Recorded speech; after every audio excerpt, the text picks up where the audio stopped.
Շնորհակալություն, հարցս ուղղում եմ Հայաստանի Հանրապետության վարչապետին, մեծարգո պարոն վարչապետ, ընտրություններից առաջ բազմիցս խոսել եք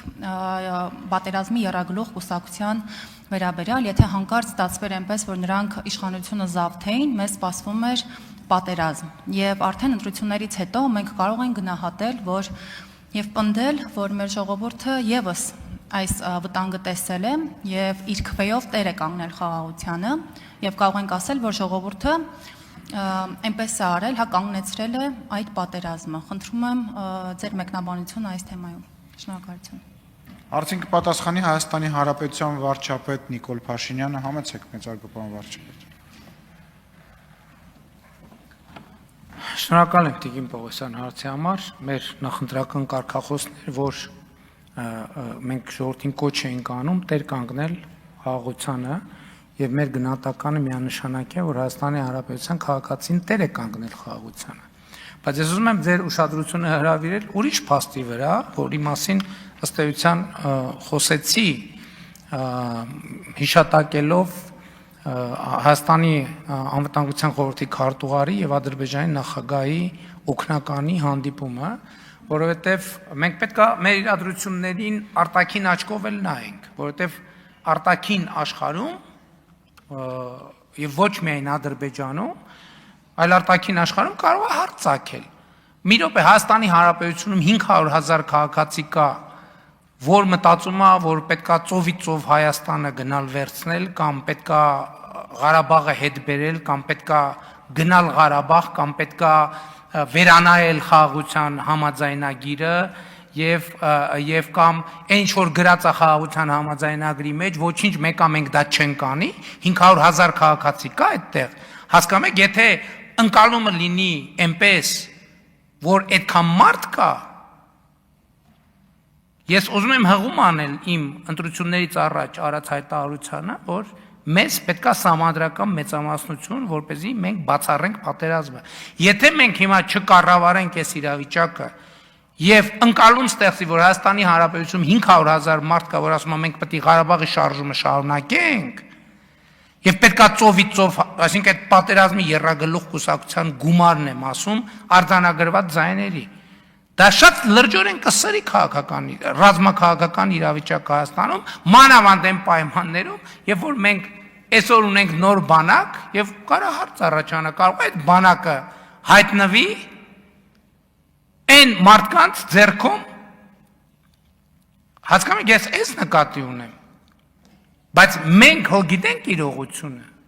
մենք հո գիտենք, որ չկա այդպիսի մարդ, այլ ընտրակաշառք է բաժանվել արտաքին ուժերի օգնությամբ, ովքեր շահագրգռված են, որ տարածաշրջանը պայթի։ Եվ այո, ընտրակաշառքով կոնկրետ պատերազմի սպառնալիք են ստեղծել։ Ինչն էր անհրաժեշտությունը, որ այս նախընտրական շրջանում ընտրություններից 3 օր, 4 օր հետո կամ չգիտեմ քանի օր հետո, ասենք այդ ձևաչափով հանդիպում կազմակերպվի, որպեսզի մենք կառավարենք այդ սպառնալիքը որպեսզի մենք նաև եւ մենք հարության հետ պետքա բան անենք։ Ես էլ եմ ասում, մենք ճանապարհ ենք անցել եւ ես ուղղ ասել եմ։ Մենք Ղարաբաղի շարժումը չպետք է շարունակենք։ Ղարաբաղի դրոշների արկայությունը մեր երկրի խորհրդանում այդ պատերազմի սպառնալիքը։ Ես ասել եմ ուղիղ, ասել եմ այդ խոսույթները, այդ 300,000 ադրբեջանցի եւ մենք ոնց ենք փակում, մենք ասում ենք այն էլ չկա։ Երբ որ այս դրոշը մարդիկ դնում են այս սեղանին, նրանք դրանով բացում են, սադրում են այդ խոսակցությունը։ Ու հետո դժվար է որոշել ով առաջինն է, ինչ ասեց, ով հետո ոնց ասեց։ Հիմա գնան հայ, հա, Ղարաբաղի կոնֆլիկտի մասին էլ։ Մենք մեր ճշմարտությունն ունենք Ադրբեջանը։ Առաջինը ով ասեց, առաջինը ինչ արեց, առաջինը ով կրակեց, առաջինը ով սպանեց։ Բայց մենք մեր ճշմարտությունն ունենք եւ հավատում ենք այդ ճշմարտությանը։ Բայց իրանք ճշմարտություն ունեն, որ հավատում են։ Խաղաղությունը սրա մասին է։ Այո, պատերազմի եռագլուխ կուսակցությունը կոնկրետ սպառնալիք է ստեղծել խաղաղության համար։ Որովհետեւ ճիշտ է 720,000 քաղաքացի դեր է կանգնել խաղաղությանը։ Բայց հիմա նայում են թվերին, ասում են ոնց 500,000 մոտ քաղաքացի քվեարկել է բանի օգտին, որ գնում ենք Ղարաբաղը հետ բերենք։ Մի րոպե, բայց մենք հիմա ինչով ենք հիմնավորում նաև որ դա հիմնավորում ենք նաև ի հեճուկս են փաստի որ հրապարակ ասում են որ մեր ձայները գողացել են հրապարակները դատարկ են որ 2 հոգի մարդ կա հրապարակում ոնց կարա 500,000 մարդու այսինքն 500,000 այդ ֆիքսվածն է ոնց կարա 600-700,000 մարդու ձայնը կեղծված լինի եւ հրապարակը լինի դատարկ եւ ազգային ժողովը լինի դատարկ ոնց կարա կեղծիկ արած իշխանությունը գամբյոնից սենց խոսա ոնց կարա տես բանը լինի հələ գնացեք տեսեք նախկինում կեղծվածները ոնց են խոսում գնացեք բացեք ասում են վայ հանկարծ չանեք հարավակ բան ապակայունացրեք ասում եմ արեք ում ձայնը կեղծվել է դուրս եկեք հրապարակ ցույց տվեք որ ձեր ձայնը կեղծվել է եւ այո այս մարդիկ պատերազմի սպառնալիք են ստեղծել եւ մենք պետքա ջանք գործադրենք որ իրադրությունը չապակայունանա մտել ասում եմ վայ Ադրբեջանի բան եկել է Դիլիջան որ եկել է Դիլիջան դա եւս մեկ երաշխիք է նրան որ մենք խաղաղությունը շարունակում ենք ինստիտուցիոնալ զարգացնել հա մենք էլ չենք գնալու գոնե այդ մակարդակում ես ասել եմ որ 29 թվականին եթե իհարկե հրավեր լինի եվրոպական քաղաքական համայնքի գագաթաժողովին ես եթե հրավեր լինի ես այս գլխից ասում եմ ես գնալու եմ Բաքու բայց մյուս կողմից այս հարցը պետքա պարզաբանվի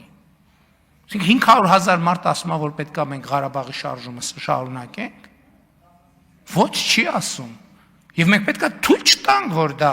հանկարծ տենց տպավորություն ստեղծվի որովհետեւ եթե տենց տպավորություն ստեղծվի այո խաղաղությունը կփլուզվի եւ շատ արագ կփլուզվի խնդրեմ եթե հարցը Այո, պարոն վարչապետ, պատերազմի եռագլուխ կուսակցության երկու գլուխները խորհրդարան անցան բացառապես ընտրակաշառք բաժանելու շնորհիվ։ Անգամ եղան դեպքեր, որ մարդիկ գալիս են ընտրությանը մասնակցելու, անգամ մեկ օր իրենց պետությունում չէին մնալու, հա, նորից նույն օրը պատրաստվում էին հետ գնալ։ Եվ նման մարդիկ կարծում եմ արդար չի, որ որոշեն մեր եւ մեր երեխաների ապագան եւ ճակատագիրը։ Եվ ես վստահ եմ, պարոն վարչապետ, եթե այս կիրակի ընտրություններ լինեին, պատերազմի եռագլուխ կուսակցության եւ ոչ մի գլուխ անգամ անցողիկ շեմը չի կարողանա հաղթահարել։ Շնորհակալ եմ, եթե որևիցե արձագանք Ես ասում եմ, այն մարդիկ, ովքեր ընտրակաշառք են վերցրել եւ քվեարկել են ըստ ընտրակաշառքի, այո, պատերազմի սպառնալիք են ստեղծել կոնկրետ։ Եվ Գրիգորյանի եւ Հաջիևի հանդիպումը այդ պատերազմի սպառնալիքը կառավարելու համար էր։ Եվ շատ հետաքրքիր այդպիսի արագությամբ հանդիպումներ շատ համեն դեպս ես չեմ հիշում նախկինում, որ այդպիսի արագությամբ հանդիպում կազմակերպվի, որովհետև միշտ տևում է դե ով գա, որտեղ գա, երբ գա եւ այլն, հազար ու մի հարց կա։ Բայց այդ նշանակում է երկու կողմում էլ այդ զգացողությունն էլ կար, որ դավադրություն կա, այստեղ պետք է ռեակցիա տալ։ Եվ ես շատ ուրախ եմ, որ մենք այդքան որովհետև բաներ, չէ՞, գիտենք, որ պետք է ասեն, վայ, եկան Դիլիջան, վայ, բա սենց կլինի, այնա 300,000 ադրբեջանցիներից առաջինը արդեն եկավ, ասել են, հա, բա ես մեր հաճախորդներին չգիտեմ,